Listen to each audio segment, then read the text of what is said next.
নজর রাখবো পরবর্তী সংবাদে। আমবাসা চান্দ্রাইপাড়া দ্বাদশ শ্রেণী বিদ্যালয় পরিদর্শন করলেন রিটার্নিং অফিসার। ইতিমধ্যে সাজু ওয়াইদ পরিদর্শন করলেন পূর্ব ত্রিপুরা কেন্দ্রের লোকসভা কেন্দ্রের রিটার্নিং অফিসার।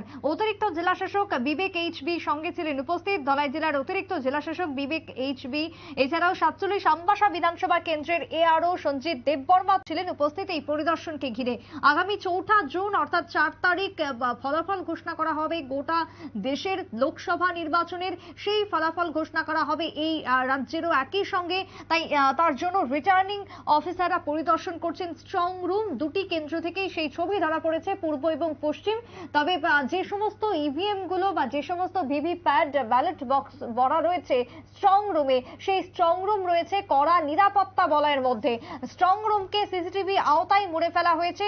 সেই সিসিটিভিও চেক করলেন সাজু ওয়াইদ রিটার্নিং অফিসার। তার সঙ্গে যারা দায়িত্বপ্রাপ্তরা রয়েছেন পুলিশ কর্মীরা, তারা কতটুকু দেখভাল করছেন প্রত্যেকটা বিষয়ে খোঁজ খবর নিলেন সাজু ওয়াইদ পূর্ব ত্রিপুরা লোকসভা আসনের রিটার্নিং অফিসার। কি বক্তব্য উঠে এসেছে রিটার্নিং অফিসারের পক্ষ থেকে শুনুন। अम्बासा स्ट्रॉन्ग रूम विजिट किया है और डेली स्ट्रॉन्ग रूम विजिट करता हूँ। गंडाचरा, कमलपुर और एलडी वैली भी हमने विजिट किया है। आज हमारे चारों स्ट्रॉन्ग रूम एडिशनल सीईओ साहब भी विजिट किया है। जितने भी विजिट किया सभी जगह पे ठीक ठाक ही चल रहा है। पॉलिटिकल पार्टी भी प्रेजेंट है, एजेंट जो भी है वो प्रेजेंट है और अभी तक कोई इशू नहीं है। Everything is in place. तो 4 तारीख काउंटिंग होगा, तब तक हमारा डेली विजिट चलता रहेगा।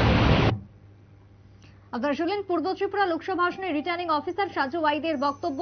স্ট্রং রুমে যেহেতু রয়েছে প্রত্যেকটা গণদেবতাদের বাক্সবন্দি যে রায়, সেই রায় সঠিকভাবে নিরাপত্তার মধ্যে রয়েছে কিনা তা খতিয়ে দেখার জন্যই আজকের এই পরিদর্শন। আগামী 4 জুন পর্যন্ত এই নিরাপত্তার বলয় থাকবে। একইভাবে আঁটোসাঁটো নিরাপত্তা করা হয়েছে। তার জন্য যে সিসিটিভি রয়েছে সেই ফুটেজও এক প্রকার চেক করলেন রিটার্নিং অফিসার। সেই ছবি ধরা পড়লো আজ বৃহস্পতিবার পূর্ব ত্রিপুরা লোকসভা কেন্দ্র থেকে। ছোট্ট বিরতির পর ফিরে আসবো, সঙ্গে থাকুন।